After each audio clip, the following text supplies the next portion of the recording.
जब मैं पैदा हुई तो सबने खुशी का इजहार नहीं किया। माँ कहती थी कि वो रो पड़ी थी। डॉक्टर ने बस एक बात कही थी, बच्ची ठीक है, उसकी टांग में थोड़ी दिक्कत है। वो दिक्कत मेरी पूरी जिंदगी के लिए एक नासूर बन गई। लोगों ने मुझे नाम नहीं दिया, बस नाम रख दिया, लूली लंगड़ी।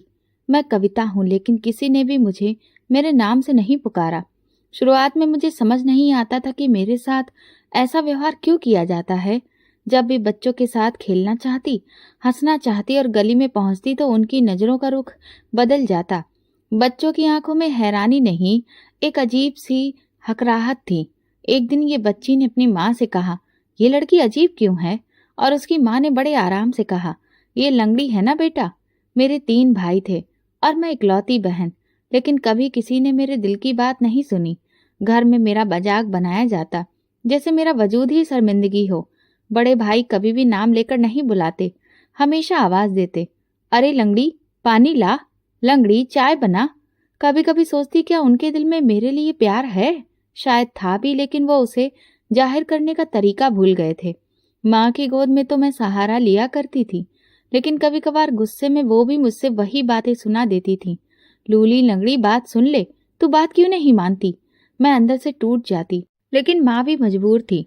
शायद वो अपने अंदर का गुस्सा, अपनी बेबसी मेरे वजूद पर निकाल देती थी। मैं रोती नहीं थी, बस चुप हो जाती थी।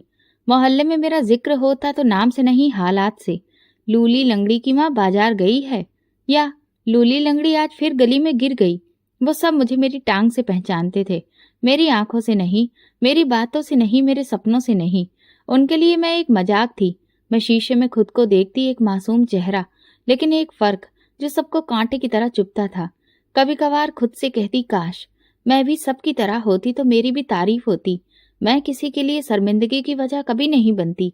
मेरे भाई जब दोस्तों के साथ बैठे होते तो मेरी बात नहीं करते।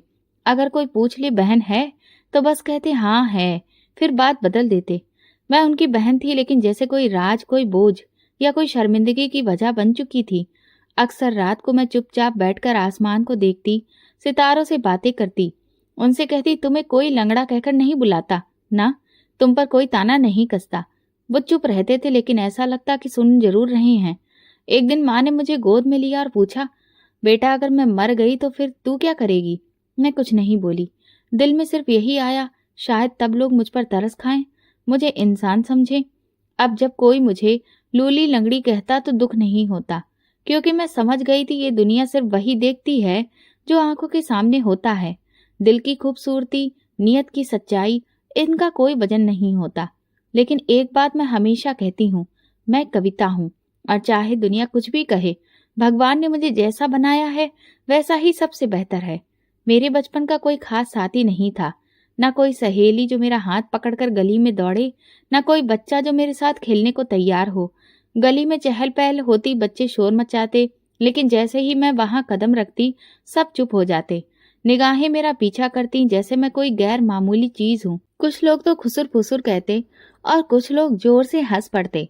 एक दिन माँ मुझे नई चप्पल दिलाकर लाई। मैं बहुत खुश हुई। चप्पल पहनकर गली के नुक्कड़ तक चली गई। 2 लड़कियां, आयशा और रूबी, कुछ गुड़ियों से खेल रही थीं। मैं उनके पास जाकर बैठ गई। रूबी ने एक नजर मेरी टांग पर डाली और फिर आयशा के कान में कुछ कहा। दोनों हंसने लगी। तुम्हारी भी गुड़िया है? रूबी ने पूछा। अरे इसकी तो गुड़िया भी लंगड़ी होगी। मैं वहां से उठकर तेजी से वापस घर आ गई। माँ ने पूछा, क्या हुआ बेटा? मैंने कहा, कुछ नहीं, लेकिन मैं समझ गई थी ये कोई पहला मौका नहीं था। ऐसे बहुत सारे लम्हे थे, किस किस को मैं गिनवाती। सर्दियों की एक शाम याद है, सब बच्चे पतंग उड़ा रहे थे। मैं छत पर चली आई, हाथ में सिर्फ एक डोर थी, बस देखने का शौक था। नीचे से आवाज आई, अरे लंगड़ी ऊपर क्या कर रही है? अगर कहीं गिर गई तो इल्जाम हम पर ही ना आ जाए। मेरा हाथ वहीं रुक गया, डोर छूट गई। दिल ने कहा, वापस चली जाओ, तुम्हारे यहाँ कोई नहीं। मोहल्ले में एक शादी थी, सब बच्चे नाच गाने की रिहर्सल में व्यस्त थे। मैंने माँ से कहा, मुझे भी जाना है। माँ ने मुझे तैयार किया, मेरे दुपट्टे में सितारे लगाए, कानों में छोटे झुमके पहनाए। जब मैं वहां पहुंची, सबने नजर फेर ली, कोई एक बच्चा भी मुझसे नहीं बोला। फिर किसी ने कहा, आज हमें लंगड़ी के साथ नाचना है। मैं एक तरफ खड़ी रही, थोड़ा सा हिली तो सबकी हंसी निकल गई। एक बच्चा बोला, ये नाचेगी, इसकी तो कमर भी बराबर नहीं पड़ती। उस दिन मैं सिर्फ 2 मिनट बाहर रुकी, फिर वापस आ गई। माँ मेरे पीछे आई। घर आकर उन्होंने अपना दुपट्टा आंखों पर रख लिया और बस इतना बोला, हे भगवान, मेरी बेटी को वो इज्जत दो जो लोग उसे जीने से पहले छीन लेते हैं। ऐसा ही एक और दिन गर्मियों की छुट्टियों में बच्चों ने क्रिकेट मैच रखा। मैं दरवाजे के पीछे खड़ी सब देख रही थी। जैसे ही आगे बढ़ी, एक बच्ची ने अपना बैट फेंक कर कहा, अगर ये खेलेगी तो मैं नहीं खेलूंगी। मैं वापस चली आई। कभी कभी सोचती, क्या मेरा जुर्म ये है कि मैं थोड़ा अलग हूं? फिर खुद को जवाब देती, शायद हाँ, मैं सबके लिए तमाशा थी। जहां जाती नजरों से घूरा जाता, कोई हमदर्दी से देखता, कोई नफरत से, लेकिन नजर डाली जरूर जाती थी। ये सब किसी शारीरिक फर्क की वजह से नहीं हो रहा था, ये तो लोगों की सोच का आईना था। और ये सोच मेरे बचपन की दीवारों पर जख्म की तरह कुरेदी जा रही थी। घर की दीवारों से निकलने की पहली उम्मीद थी स्कूल। माँ ने बड़ी प्रार्थनाओं के साथ मेरा एडमिशन करवाया। कहा यहाँ से तो कुछ सीखेगी, शायद वक्त के साथ लोग समझ जाएं। मुझे भी लगा शायद स्कूल में सब अलग होगा, शायद वहां बच्चे मेरे जैसे हों, या शायद उनकी सोच बड़ी हो। पहला दिन था। माँ ने मेरी कॉपियों पर नाम लिखा, बस्ते में चॉकलेट रखी और मुझे स्कूल के गेट तक छोड़ने आई। उनकी आंखों में एक अजीब सा डर और उम्मीद दोनों थे। मैं गेट के अंदर गई तो एक लड़की ने जोर से कहा, ये लड़की क्यों आई है? दूसरे ने धीरे से बोला, इसकी एक टांग छोटी है। पहली क्लास में टीचर ने मुझे सबके सामने खड़ा किया और बोली, ये है कविता, हमारी नई स्टूडेंट। एक लड़का जोर से बोला, मैडम ये तो चल भी नहीं सकती। पूरी क्लास हंसने लगी। टीचर ने कहा, चुप करो, लेकिन उनकी आंखों में भी हैरत थी। शायद वो भी सोच रही थी, ये लड़की यहाँ करने क्या आई है। पहले हफ्ते में ही समझ आ गया, यहाँ भी कुछ भी अलग नहीं है। जहां भी जाती हंसी पीछे पीछे चलती थी। टिफिन खोलती तो कोई कहता, ये क्या खाती है, इसे तो दवा खानी चाहिए। एक दिन तो हद ही हो गई। लंच के बाद मैं पानी पीने जा रही थी, जब किसी ने मेरी कुर्सी पीछे खींच ली और मैं गिर गई। पूरी क्लास हंसी से गूंज उठी। एक लड़की बोली, देखो जमीन भी इसे झेल नहीं पा रही। टीचर आई, उन्होंने सबको डांटा, मगर सिर्फ दिखावे के लिए। बाद में उन्होंने मुझे पास बुलाया और कहा, बेटा आप आराम से बैठा करो, जल्दबाजी ना किया करो। मैं कुछ नहीं बोली। वो भी मुझे हमदर्दी नहीं बल्कि बेचैनी से बात कर रही थी, जैसे मैं उनकी क्लास की कोई रुकावट हूँ। एक दिन अंग्रेजी की क्लास में टीचर ने सबको बारी बारी खड़ा करके पोयम सुनाने को कहा। जब मेरी बारी आई तो एक लड़की जोर से बोली, सर ये तो बोलते हुए भी लंगड़ा जाएगी। मेरी आवाज धीमी हो गई, लेकिन मैंने पूरी पोयम सुनाई। टीचर ने मेरी तारीफ की। एक बार मैथ की क्लास में एक सवाल समझ में नहीं आया तो मैंने सर से पूछा। उन्होंने कहा, तुम्हें तो आसान सवाल भी मुश्किल लगते हैं, बैठ जाओ। वो सिर्फ मेरी खामोशी का फायदा उठा रहे थे। माँ हर रोज मुझसे पूछती, स्कूल कैसा चल रहा है? मैं मुस्कुराकर कहती, अच्छा, लेकिन दिल में सच छुपा कर रखती थी। वो पहले ही इतनी परेशान थी और मैं उनकी परेशानी और नहीं बढ़ाना चाहती थी। एक दिन बारिश हो रही थी, सब बच्चे लॉन में भीगने गए। मैं भी गई। जमीन पर चलने की कोशिश कर रही थी कि पीछे से एक लड़का बोला, लंगड़ी का नाच तो देखो। सबने तालियां बजा दी। मैं वहीं रुक गई। दिल में आया कि भाग जाऊं, लेकिन मेरे पांव जैसे जमीन से चिपक गए थे। उसी दिन वापसी पर माँ ने मेरे चेहरे का रंग देखा और शायद पहली बार पूछा, सच बताओ क्या होता है वहां पर? मेरी आंखें झुक गईं। रात को मैं देर तक चुप रही। अगले दिन उन्होंने फैसला कर लिया कि स्कूल के प्रिंसिपल से मिलेंगी। उन्होंने जाकर शिकायत की, लेकिन उनका जवाब था, हम कोशिश करते हैं कि सब बराबर हो, लेकिन बच्चों को तो आप समझा नहीं सकते। माँ बाहर आ गईं और स्कूल छोड़ने का फैसला कर लिया। मैंने ध्यान से माँ को देखा। वो बोली, अब तुम घर पर ही रहोगी, ये स्कूल तुम्हारे लिए नहीं है। मेरी आवाज में एक चीख दबी थी जो बाहर नहीं आई, सिर्फ एक आह निकली। उसके बाद दिन एक जैसे होने लगे। न बस्ता, न यूनिफॉर्म, न सुबह की दौड़। मैं सुबह माँ के साथ चूल्हे के पास बैठ जाती और दिन गिन गिन कर गुजारती। कभी किचन में बर्तन धोती, कभी पुरानी किताबें पलटती, लेकिन दिल अंदर से खाली होता जा रहा था। मैंने बोलना छोड़ दिया था। दिन गुजरने लगे थे, लेकिन वक्त जैसे मेरे लिए ठहर गया था। मैं छत पर बैठकर आसमान को देखती और सोचती, क्या मेरी दुनिया यही है? सिर्फ ये घर की दीवारें, ये खामोशी। लेकिन एक बात मैं खुद से कहती, अब मैं किसी से शिकायत न करूंगी। न नाम से न दुनिया से। अगर किसी को कुछ बदलना है तो वो मैं खुद ही हूँ। शायद दिल ने पहली बार हिम्मत की और इसीलिए मैंने एक बार फिर माँ को अपनी पढ़ाई के लिए मनाया, क्योंकि मुझे कहीं न कहीं ये समझ आ गया था कि पढ़ाई ही एकमात्र जरिया है जो मुझे इज्जत दिला सकती है। लेकिन माँ ने कहा, अगर तुम स्कूल गई तो फिर से सब कुछ वही झेलना पड़ेगा। मैंने माँ से कहा, मैं तैयार हूँ, क्योंकि आज अगर लोगों की वजह से मैंने अपने कदम पीछे किए तो मैं पूरी जिंदगी पीछे रह जाऊंगी। माँ को शायद मेरी बात समझ आ गई और उन्होंने मुझे दोबारा स्कूल में दाखिला दिला दिया। धीरे धीरे वक्त बीतता गया। मेरे तीनों भाई बड़े हो चुके थे, सबकी शादियां हो गईं। एक के बाद एक दुल्हन घर आई, नए रंग, नए कपड़े, नई खुशबुएं, लेकिन उन सबके बीच एक चीज नहीं बदली, मेरा वजूद। और उस पर चिपकी वो पुरानी पहचान, लूली लंगड़ी। पहली भाभी नैना थी, बातूनी और तेज जुबान वाली। दूसरी नंबर की रेखा, नरम स्वभाव की लेकिन दो चेहरे वाली। और तीसरी सबसे छोटी शिवानी, जिसे अपनी हर बात पर जोर से हंसना आता था। वो तीनों मिलकर अक्सर बातें करती और जब मैं पास से गुजरती तो चुप हो जाती। एक दिन जब रेखा भाभी किचन में थी, मैंने आटा गूंथ कर पास में रखा तो उन्होंने मुस्कुराकर कहा, क्या बात है लूली, आज तो काम भी सीधा कर लिया। शिवानी तुरंत बोली, बस इतना सीख गई है, अब आएगा कोई राजा और ब्याह कर ले जाएगा। नैना हंस पड़ी, राजा नहीं बहन, अगर कोई अंधा हो तभी बात बन पाएगी, वरना कौन इस लंगड़ी को अपने घर लेकर जाएगा। मेरी आंखों में खून के आंसू उतर आए, लेकिन मैं कुछ बोल न पाई और वापस कमरे में चली गई। मेरे लिए कोई जगह अपनी नहीं रही थी। भाभीियों के आने से मेरा कमरा भी छिन गया। उनका कहना था कि मुझे कमरे में रहने की जरूरत ही क्या है, मैं तो आंगन या छत पर कहीं भी रह सकती हूँ। इन सब लोगों के बीच में सिर्फ माँ ही मेरी ढाल थी, लेकिन वो भी थक चुकी थी, क्योंकि वो जानती थी कि हर बात पर बोलना मतलब झगड़े को बढ़ावा देना है। अक्सर वो कहती, बेटा सब बर्दाश्त करो, ये घर है, यहाँ तो उनकी ही चलेगी। मैं भी सर हिला देती। अगर कभी कोई मेहमान आ जाता तो नैना मुझे किचन में रोक लेती, तो उनके सामने मत जाना, लोग सवाल करते हैं। रेखा अक्सर मेरे बारे में कुछ कहती और जोड़ती, हाँ एक बहन और है, थोड़ी कमजोर है। एक दिन मैंने माँ से कहा, मैं बैंक की तैयारी करना चाहती हूँ और इसके लिए कोचिंग जाना चाहती हूँ, शायद उससे कुछ मैं बन जाऊं और कम से कम व्यस्त तो रहूं। माँ सुनकर खुश हुई, लेकिन नैना बोली, तेरे बस का है रोज रोज इतनी दूर चलकर जाना, और फिर इतने पैसे कहाँ से आएंगे। तभी रेखा भाभी बोली, अब तक जो सुनते आ रहे थे वो क्या कम थे जो और नए लोगों के ताने सुनवाओगी। तीसरी भाभी कहने लगी, अरे करने दो, कम से कम इसका वक्त तो कटेगा।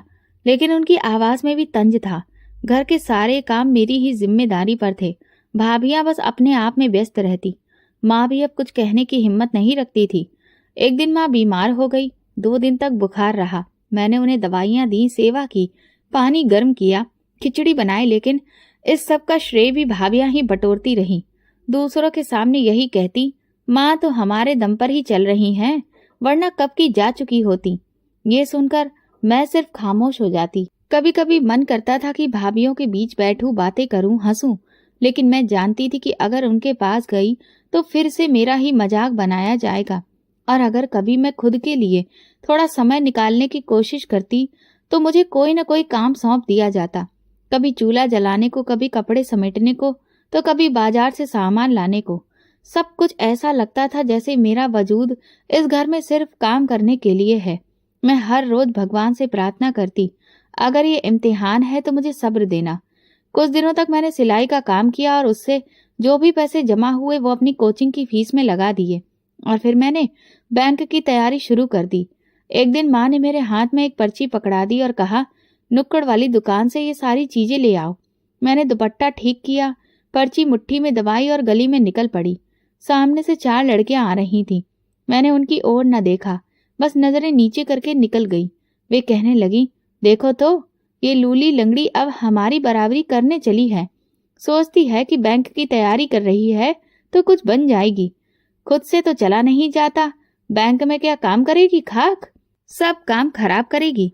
एक और लड़की बोली, अरे सोचो इसका पति कैसा होगा, इसे देखेगा तो भाग जाएगा, कौन अपनाएगा ऐसी लड़की को। उनके शब्द सीधे मेरे दिल में चुभ गए। एक पल को ऐसा लगा जैसे मेरे पैरों का दर्द और बढ़ गया हो। पर्ची पसीने से गीली हो चुकी थी। मैंने उनकी तरफ नहीं देखा, लेकिन कान हर शब्द सुन रहे थे। मैं जल्दी से दुकान पर पहुंची। दुकानदार ने मेरी तरफ देखा और बिना कोई लिहाज किए बोला, हाँ भाई लूली लंगड़ी, क्या चाहिए? ये नाम अब मेरी असली पहचान बन चुका था। मुझे गुस्सा बहुत आया, लेकिन मैं कुछ नहीं बोली। मैंने पर्ची उसके हाथ में दे दी। पीछे 2 लड़के खड़े थे। उनकी हंसी की आवाज सुनाई दी। एक कहने लगा, अरे चाचा, इनको जरा रियायत दे दो, इनका सफर मुश्किल होता है। चाचा ने भी हंसते हुए कहा, हाँ हाँ, स्पेशल छूट, लंगड़ों की रियायत। सब हंस पड़े। मैं पत्थर बनी खड़ी रही। दिल जैसे सुन्न हो गया था। कुछ भी कहने का मन नहीं था। जी चाहता था कि जमीन फट जाए और मैं उसमें समा जाऊं। मैंने चुपचाप सामान लिया, पैसे दिए और वापस लौटने लगी। रास्ते में वही लड़कियां अब पेड़ के नीचे खड़ी थीं। उनके हाथों में कोल्ड ड्रिंक्स थी। एक ने मेरी तरफ देखा और बोली, देखो तो इसके चलने का स्टाइल, रैंप वॉक, लंगड़ी वर्जन। मैंने अपने कदम तेज कर दिए, लेकिन मेरे कदमों की रफ्तार, दिल की धड़कन सब बिखर चुके थे। घर का दरवाजा दिखा तो जैसे किसी पनाह में पहुंच गई। जैसे ही माँ ने दरवाजा खोला और मेरा चेहरा देखा तो फौरन बोली, क्या हुआ? किसी ने कुछ कहा? मैंने बस इतना कहा, थक गई हूँ। सामान उनके हाथ में पकड़ाया और चुपचाप अपने कमरे में चली गई। दरवाजा बंद किया और धीरे से बैठ गई, जैसे कुछ हुआ ही नहीं।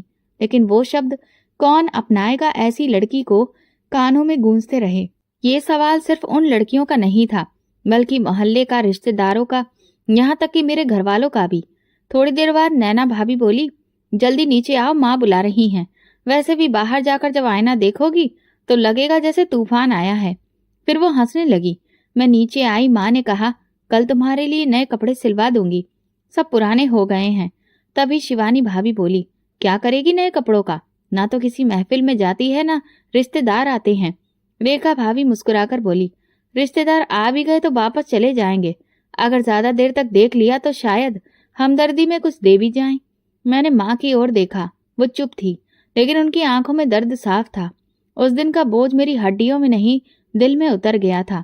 दुकान पर वो सुनी गई बातें, गली की हंसी, शिवानी की चुभती बातें और वो सवाल, कौन अपनाएगा ऐसी लड़की को, सब कुछ अंदर जमा हो रहा था और उबल रहा था, जैसे कोई लावा जो बाहर नहीं आना चाहता। मैंने फिर से अपनी किताबें उठाई और खुद को उनमें डुबो दिया, लेकिन पढ़ाई में मन नहीं लग रहा था। बस बार बार भगवान का नाम जुबान पर आ रहा था और आंसू बेहिसाब बह रहे थे। हे भगवान, मुझे हिम्मत दो, ताकि मैं खुद को वैसे देख सकूं जैसे तुमने मुझे देखा है। इन लोगों की नजर में भी मेरी कदर हो।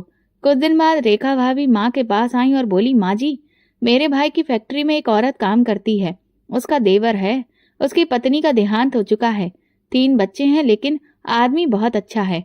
आप चाहें तो कविता की बात कर लें। माँ ने एक नजर मेरी तरफ देखा, फिर धीरे से बोली, कर लो बात। वक्त कब किसके हक में हो जाए कहा नहीं जा सकता। मैं चुप रही। रेखा ने ये बात धीरे से शिवानी को बताई। रात को शिवानी नैना के साथ बैठकर बोली, शुक्र है कम से कम कोई तो मिला जो इस लंगड़ी को घर ले जाने को तैयार है। 2 दिन बाद माँ ने मुझे नए कपड़े दिए और कहा, इन्हें पहन लो, मेहमान आ रहे हैं। मैंने आंखों में सवाल लिए पूछा, किस लिए? माँ बोली, सिर्फ मिलने के लिए, देखेंगे, बात करेंगे। मैं चुपचाप तैयार हो गई। मेहमान आए। एक ठीक ठाक उम्र का आदमी था, साथ में 2 लड़के और शायद एक बेटी भी थी। उसने मुझे देखकर मुस्कुराया। थोड़ी देर बातचीत हुई। जब चाय खत्म हुई तो वो माँ के पास आया और बोला, बहन जी, हम फिर बात करेंगे। माँ ने पूछा, आपको लड़की कैसी लगी? उसने एक पल मेरी ओर देखा और बोला, देखने में ठीक है, पर चलती है तो ऐसे जैसे जमीन तोड़ डालेगी। माँ पत्थर हो गई। फिर उसने हंसकर कहा, देखिए, मेरी बात का बुरा मत मानिए, लेकिन मैं अपने बच्चे पाल रहा हूँ। मुझे एक पूरी औरत चाहिए। हमदर्दी से शादी नहीं होती। वो मुड़कर चला गया। माँ कुछ देर वहीं बैठी रही, फिर अंदर जाकर मेरी तरफ देखा और सिर्फ इतना कहा, कुछ भी नहीं हुआ, तुम अपना दिल छोटा मत करना। रात को भाभियां साथ बैठकर मेरा मजाक उड़ा रही थी। अब बताओ, इससे तो 2 बच्चों का बाप तक बहाने बना रहा है, तो फिर भला कौन मिलेगा? शायद कोई अंधा ही इससे शादी करे। मैं उनकी बातें सुनती रही, न रोई न हंसी, बस सोचती रही, शायद भगवान मुझे खुद से खुद को जोड़ने के लिए सब दिखा रहा है। इसके बाद जैसे सिलसिला चल निकला।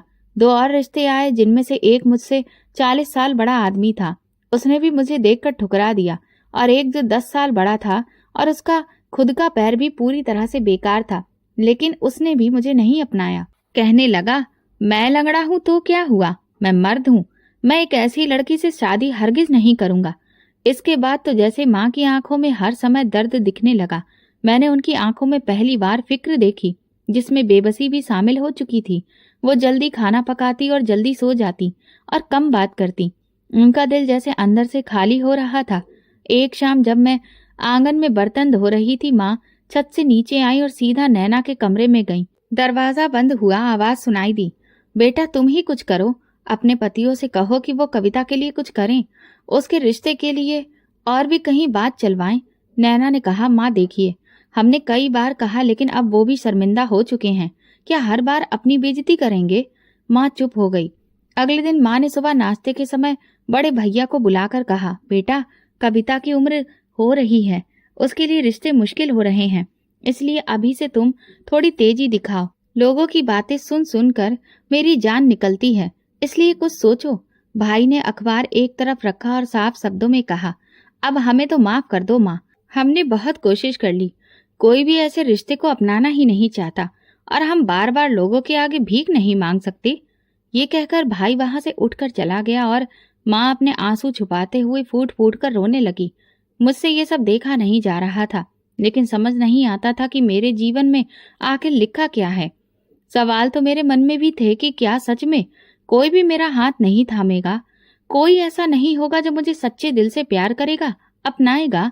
लेकिन उससे बड़ा सवाल ये था कि क्या कभी मेरी कोई पहचान बनेगी, कभी कोई मेरी भी तारीफ करेगा? क्या कभी ऐसा होगा कि लोग मुझे लूली लंगड़ी नहीं बल्कि कविता के नाम से पुकारेंगे? और क्या मेरी माँ कभी मुझ पर फक्र कर पाएगी?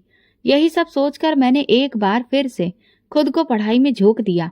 बैंक में फॉर्म निकला तो मैं दिन रात पढ़ाई में लग गई। इस बीच भाभीियों ने भी मुझे परेशान करने में कोई कसर नहीं छोड़ी। मैं जब भी पढ़ने बैठती तो वो कोई न कोई नया काम निकालकर मुझे बता देती और खुद दिन भर बस सोशल मीडिया पर तस्वीरें पोस्ट करना, सहेलियों के साथ शॉपिंग करना और साथ में बैठकर गप्पे मारना, यही करती रहती थी। लेकिन मैंने हिम्मत नहीं हारी। मैं सोच चुकी थी कि मैं अपनी जिंदगी को एक नई दिशा देकर ही रहूंगी। और फिर आखिरकार वो दिन आया जिसका मुझे शायद सदियों से इंतजार था।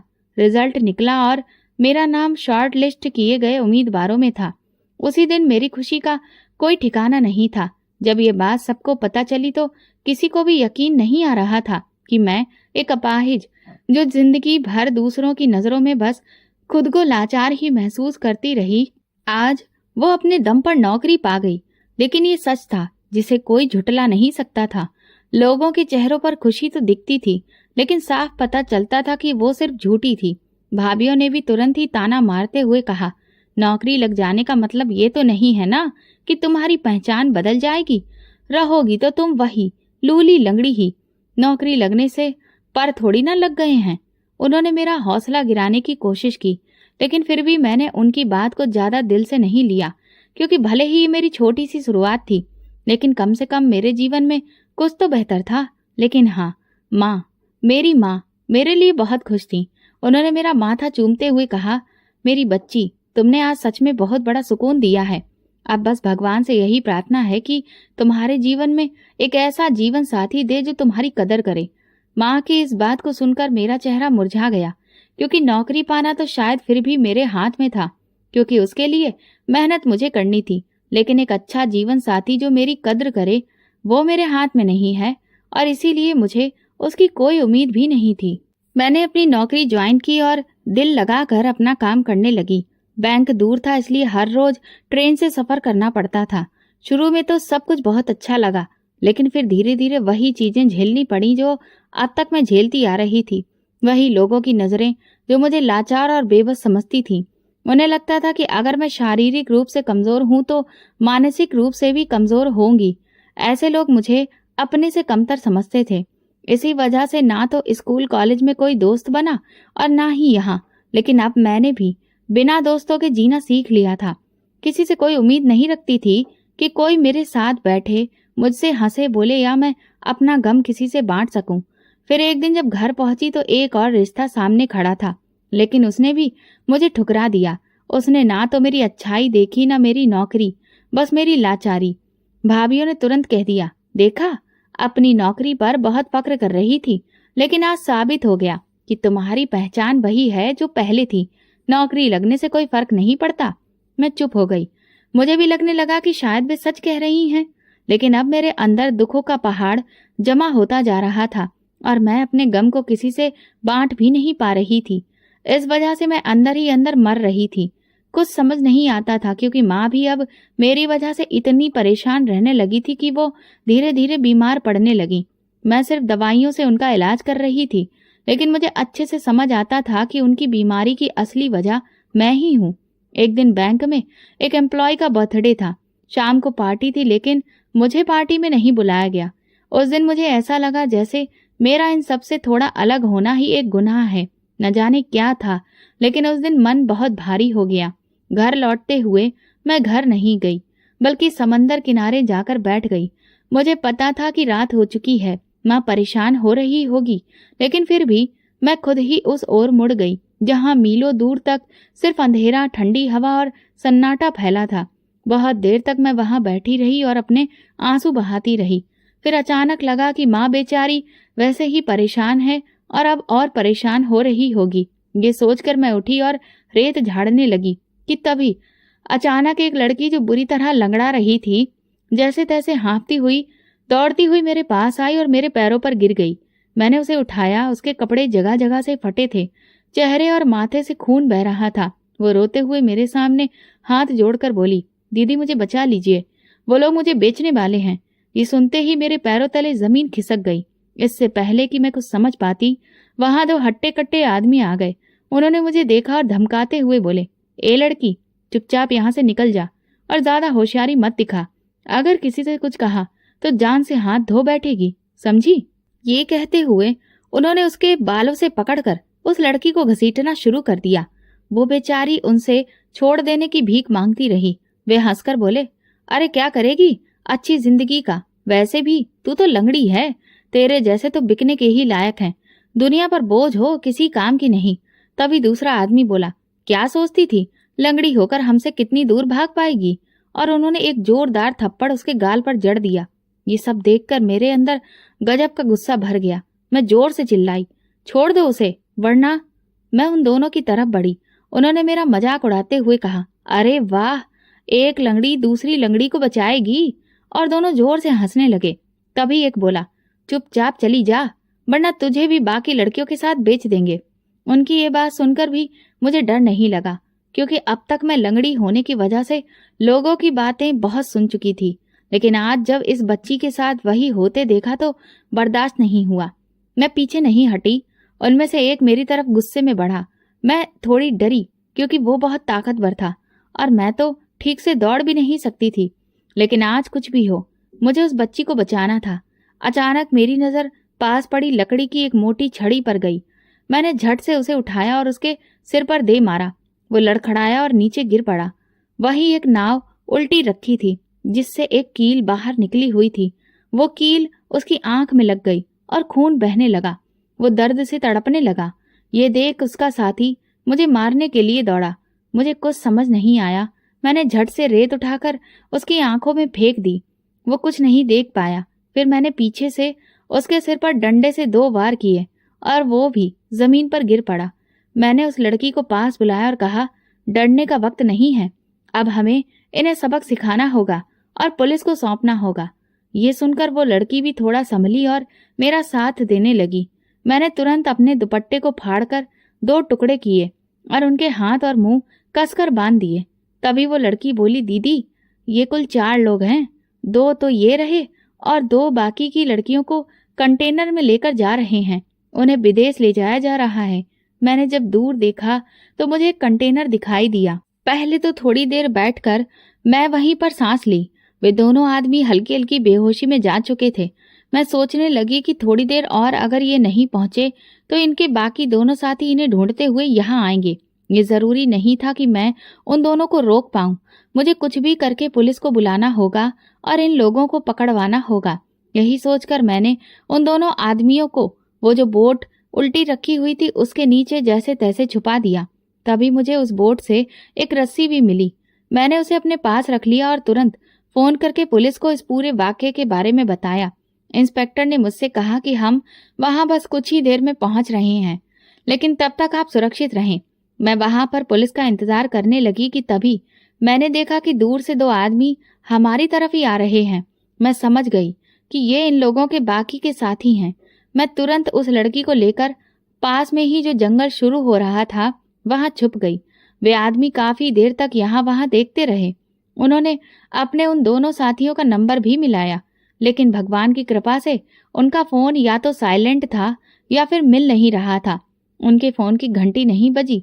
ये देखकर मैंने थोड़ी देर चैन की सांस ली, वरना उन्हें पता चल जाता कि उनके साथियों को किसी ने मारकर इस बोट के नीचे छुपा दिया है।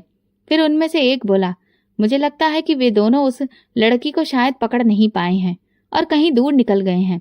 लेकिन अब हम और ज्यादा यहाँ रुक नहीं सकते, क्योंकि हमें वहां वक्त पर पहुंचना है। ये बॉस का ऑर्डर है, इसलिए ऐसा करते हैं कि हम दोनों निकलते हैं।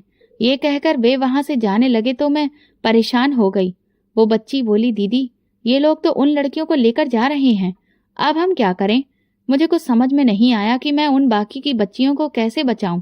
तभी मेरे दिमाग में एक आइडिया आया, क्योंकि पुलिस को तो आने में अभी वक्त था और मुझे किसी भी तरह से इन्हें भी यहाँ पर रोक कर रखना था। इसलिए मैंने उस लड़की से कहा कि तुम जंगल के दूसरी तरफ तेज आवाज में बचाओ बचाओ चिल्लाते हुए भागो, बाकी मैं उन्हें देख लूंगी। उस बच्ची ने बिल्कुल ऐसा ही किया और उसके चिल्लाते ही वे दोनों आदमी उसे पकड़ने के लिए जंगल की ओर अंदर आए। वे दोनों लड़की को पकड़ने के लिए जंगल में अलग अलग दिशा में गए और मैंने इस चीज का फायदा उठाया। मैं धीरे से एक आदमी के पास पहुंची और जैसे ही वो पलटा, मेरे बैग में जो पेपर स्प्रे रहता था उसे मैंने उसकी आंखों में छिड़क दिया, जिससे उसे तेज जलन हुई और वो वहीं बिलबिलाता हुआ जमीन पर गिर पड़ा। फिर मैंने तुरंत उसके मुंह में कपड़ा ठूस कर उसके हाथ पैर को रस्सी से बांध दिया और ठीक ऐसा ही मैंने उनके चौथे साथी के साथ भी किया। कुछ ही देर में पुलिस वहां पहुंच गई थी। उन सभी लड़कियों को बचा लिया गया और बस अगले ही दिन हर अखबार की सुर्खियों पर सिर्फ मेरा ही नाम था। मेरी ही तस्वीर फ्रंट पेज पर छपी हुई थी। सुबह जब हुई तो मेरे घर के बाहर रिपोर्टर्स की लाइन लगी हुई थी। हर कोई मेरा इंटरव्यू लेना चाहता था। ये देखकर मेरी भाभियों और मोहल्ले वालों की आंखें फटी की फटी रह गईं। उनमें से कोई कल्पना भी नहीं कर सकता था कि एक दिन मुझे इतनी बड़ी पहचान मिल जाएगी। घर लौटकर मैंने इस हादसे के बारे में माँ से भी कुछ भी नहीं कहा था और जब अचानक से ये सब हुआ तो वे सब हैरान रह गए। फिर मैंने पूरा वाकया एक एक करके बताया। इसके बाद तो जैसे बधाइयों का सिलसिला शुरू हो गया। हर कोई मेरे साथ फोटो खिंचाना चाहता था। मुझे पुलिस डिपार्टमेंट्स की तरफ से सरकारी सम्मान देने के लिए बुलाया गया और मुझे जिले के डीएम ने अपने हाथों से इनाम दिया। वहां एक से एक बड़े पॉलिटिशियंस भी मौजूद थे। हर कोई मुझसे हाथ मिलाना चाहता था और लोग मेरी बहादुरी की तारीफें करते नहीं थक रहे थे, क्योंकि मैंने एक बहुत बड़े रैकेट का पर्दाफाश किया था। एक ऐसा गैंग जिसने न जाने कितने ही लंबे समय से पुलिस पकड़ नहीं पा रही थी। उनके आदमी बहुत चालाक थे और उन्हें पकड़ना बहुत मुश्किल हो चुका था। ये मेरी जिंदगी का एक बहुत बड़ा मोड़ था, क्योंकि इसके बाद तो ऐसा लगा कि अब अचानक से सबकी नजरें मेरे लिए बदल गई हैं। हर कोई मुझसे इज्जत से पेश आने लगा। अब किसी की नजर में मेरा लंगड़ापन नहीं दिख रहा था, बल्कि हर कोई मुझसे रिश्ता जोड़ना चाह रहा था। लेकिन मैं जानती थी कि ये सब सिर्फ आज जो मुझे पहचान मिली है उसी का ही नतीजा है। असल में तो उनके मन आज भी मेरे लिए अंदर से काले ही हैं। इसीलिए मैंने कभी किसी को भी खास दर्जा नहीं दिया और चुपचाप वही रूटीन फॉलो करती रही जो अब तक करती आ रही थी। पुलिस की तरफ से मुझे पता चला कि उन सभी लड़कियों को एक एक करके सुरक्षित उनके घरों पर पहुंचाया जा रहा है। ये सुनकर मुझे बहुत सुकून मिला। और फिर एक दिन मेरे घर के दरवाजे के बाहर एक बहुत बड़ी गाड़ी आकर रुकी। उसमें से एक बहुत बड़ा पॉलिटिशियन उतरा और जब उसने अंदर आकर जो बात कही उसे सुनते ही हमारे पैरों तले से जमीन खिसक गई। वो एक बहुत बड़ा नेता था जो मुझसे शादी करना चाहता था, क्योंकि मैंने बहुत बहादुरी का काम किया था और वो मुझसे बहुत इम्प्रेस हुआ था। मैंने उस वक्त उसे कोई भी जवाब नहीं दिया। उसने मुझे सोचने के लिए वक्त दिया और वहां से चला गया। मेरी माँ और भाभियां तो बहुत खुश हो रही थीं। माँ इसलिए कि मुझे इतना अच्छा रिश्ता मिल जाएगा जिसके बारे में कोई सपने में भी नहीं सोच सकता था, और भाभियां इसलिए क्योंकि अगर मेरा रिश्ता एक इतने बड़े पॉलिटिशियन से हो जाता तो उनका रुतबा भी बहुत बढ़ जाता और शायद लगे हाथ वे भी बहती गंगा में हाथ धो लेती। भाभियां बार बार मुझ पर दबाव डाल रही थी कि इसमें सोचने वाली क्या बात है, तुम तुरंत ही उन्हें फोन करके हाँ कह दो। लेकिन मैं समझ नहीं पा रही थी कि क्या मेरे लिए ये फैसला सही होगा। इसी बीच मेरे फोन पर एक अनजान नंबर से कॉल आई और सामने से जो भी इंसान बात कर रहा था उसने मुझसे कहा, मैं जानता हूं कि आपके लिए आज एक बहुत बेहतरीन रिश्ता आया है। मैं आप पर कोई दबाव नहीं बना रहा, लेकिन आप ये समझ लीजिए कि मैं आपका एक शुभ चिंतक हूँ और आपको सिर्फ एक सलाह देना चाहता हूँ।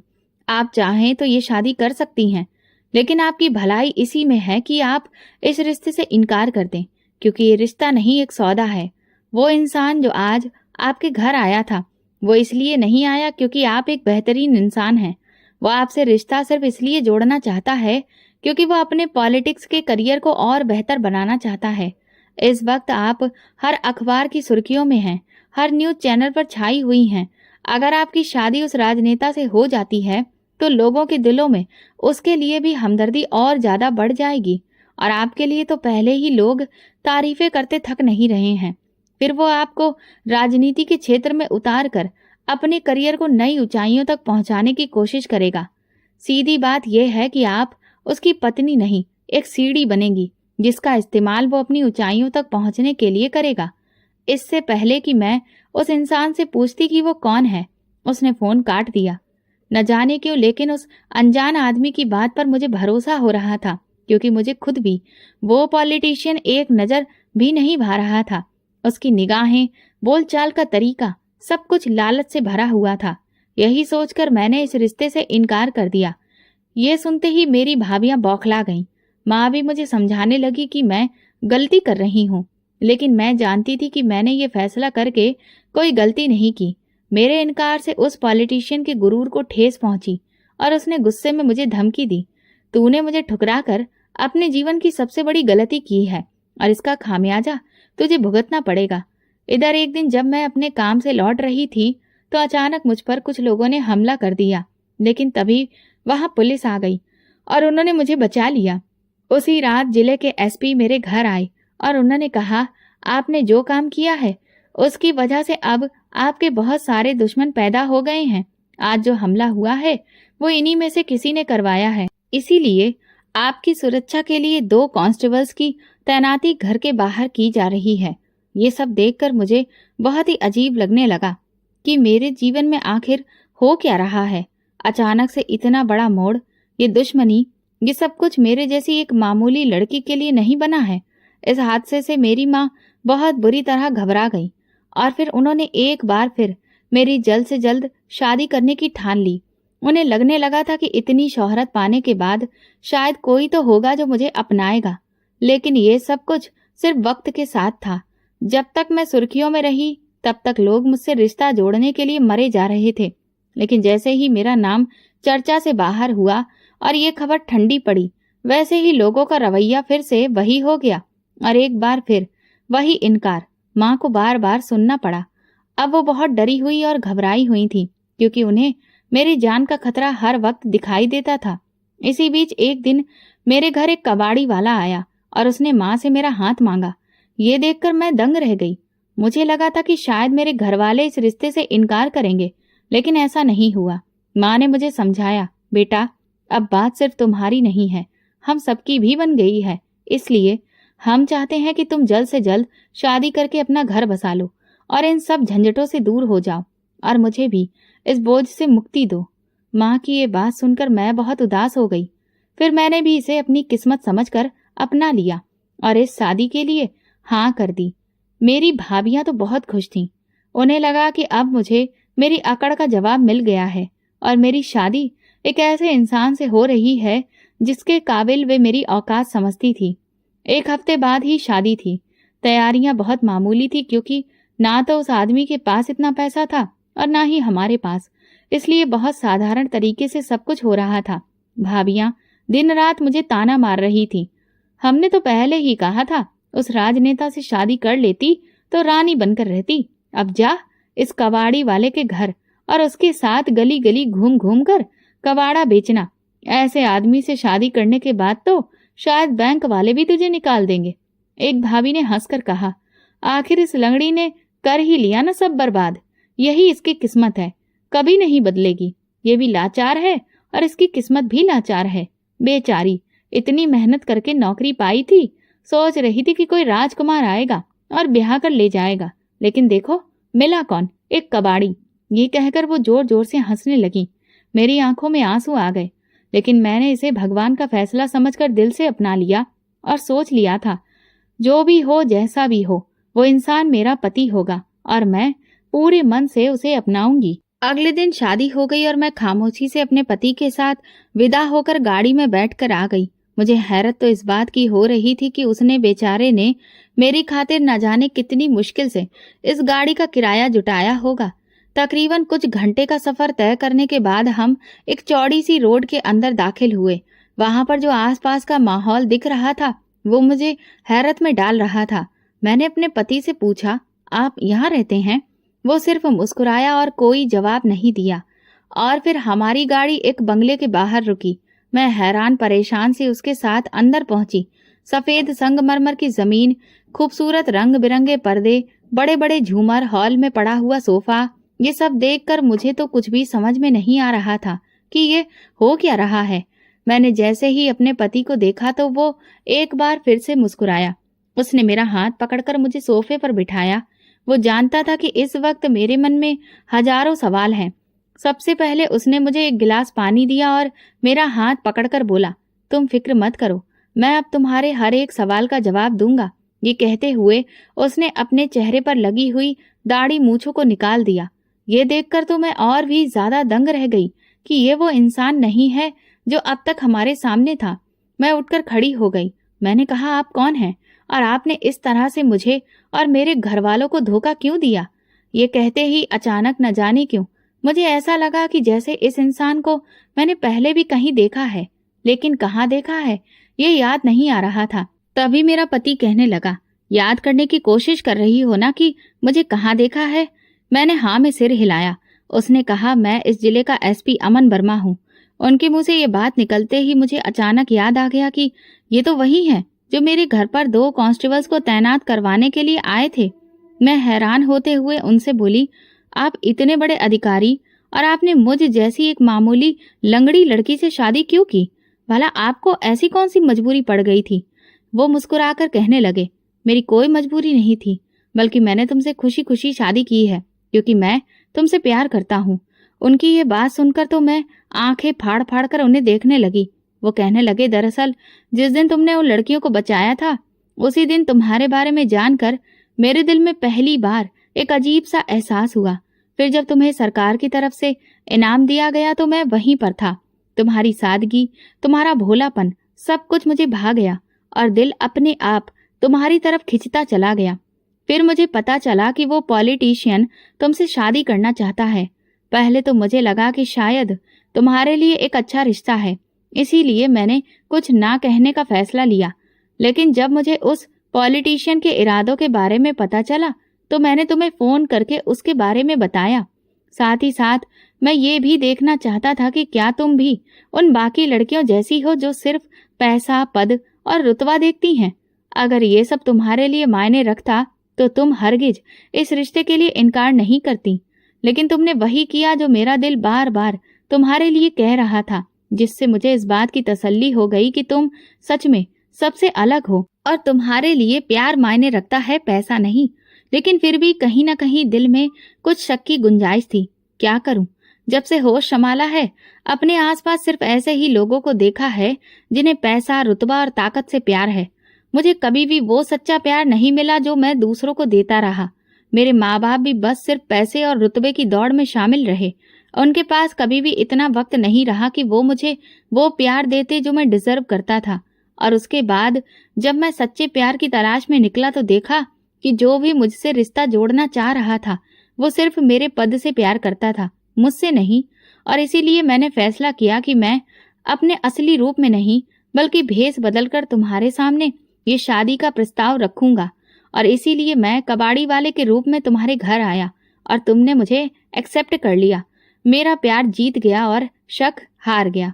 कविता, सच कहता हूँ, मुझे कोई फर्क नहीं पड़ता कि दुनिया तुम्हें किस नाम से पुकारती है और तुम्हें किस नजर से देखती है।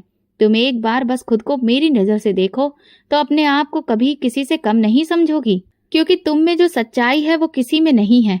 अमन के मुंह से ये बात सुनकर मेरी आंखों से आंसू निकलने लगे, क्योंकि अगर जीवन में उसे सच्चा प्यार नहीं मिला था तो मैं भी तो बिल्कुल उसके जैसी ही थी। मैंने तुरंत भागकर उसे गले से लगा लिया। जब सबको इस बात का पता चला कि मेरा पति कोई कबाड़ी वाला नहीं बल्कि जिले का एसपी है तो सबके मुंह खुले के खुले रह गए। हर कोई मेरी किस्मत पर हैरान था। कोई सपने में भी नहीं सोच सकता था कि एक दिन सच में मेरी शादी एक राजकुमार से ही हो जाएगी। मेरी भाभियां तो अब जलन में दिन रात कुड़ रही थीं, लेकिन माँ मेरी बलाएं लेती नहीं थकती थी। कुछ दिनों के बाद ही अमन मुझे शहर के सबसे अच्छे हॉस्पिटल में लेकर गया। वहां उसने मेरा चेकअप करवाया तो डॉक्टर ने कहा कि अब ऐसी मॉडर्न टेक्नोलॉजीज आ चुकी हैं जिसकी मदद से सिर्फ एक सर्जरी के बाद मेरा पैर पूरी तरह से ठीक हो सकता है। ये सुनते ही हम दोनों के चेहरे खुशी से खिल उठे और फिर अगले महीने ही मेरी सर्जरी हो गई। इसके कुछ दिनों बाद मैंने जब जमीन पर अपना पहला कदम रखा तो मैं खुशी से फूली नहीं समाई, क्योंकि मेरा पैर बिल्कुल सीधा पड़ रहा था। पहले तो मैं धीरे धीरे चली, लेकिन फिर अचानक खुशी इतनी ज्यादा हुई कि मैं दौड़कर अमन के गले लग गई। अमन ने मेरा हाथ थाम कर कहा, कविता, क्या तुम यूं ही मेरा हाथ थाम कर मेरे साथ चलोगी? मैंने मुस्कुराकर उसे एक बार फिर से गले लगा लिया। हम दोनों घर आ गए। मैंने देखा कि अमन ने मेरे लिए पूरा कमरा गुलाब के फूलों से सजाया हुआ था। वो कहने लगा, अब यह हमारे जीवन की एक नई शुरुआत होगी। 2 दिन के बाद वो मुझे मेरे घर लेकर गया और जब माँ ने मुझे अपने दोनों पैरों पर सही से चलते हुए देखा तो वो तो हैरान रह गईं। भाभियां भी आंखें फाड़ फाड़ कर देख रही थीं। माँ को तो यकीन ही नहीं हो रहा था। फिर अमन ने उन्हें सब कुछ बताया। भाभियां कहने लगी, हमें तो लगा था कि ये शायद पूरी जिंदगी लूली लंगड़ी ही रहेगी और बोझ ही बनी रहेगी। अमन तुरंत आगे बढ़कर बोला, मेरी पत्नी किसी पर बोझ नहीं बल्कि वो मेरा फक्र है। ये सुनते ही भाभियों के मुंह बंद हो गए। घर वापसी पर अमन ने मुझसे कहा, अब तुम अपने अतीत को भूल जाओ और अब हम एक नई शुरुआत करेंगे। मैंने कहा, सच में? मैंने सब्र किया और आज भगवान ने मुझे उसका वो फल दिया जो मैं सपने में भी नहीं सोच सकती थी। तो दोस्तों, अगर आपको हमारी कहानी पसंद आई हो तो कमेंट करके जरूर बताएं। वीडियो को लाइक करें और ज्यादा से ज्यादा शेयर करें। अगर आप मेरे चैनल पर नए हैं तो सब्सक्राइब जरूर करें और नोटिफिकेशन बेल दबाएं ताकि अगली अपडेट सबसे पहले आपको मिले। धन्यवाद।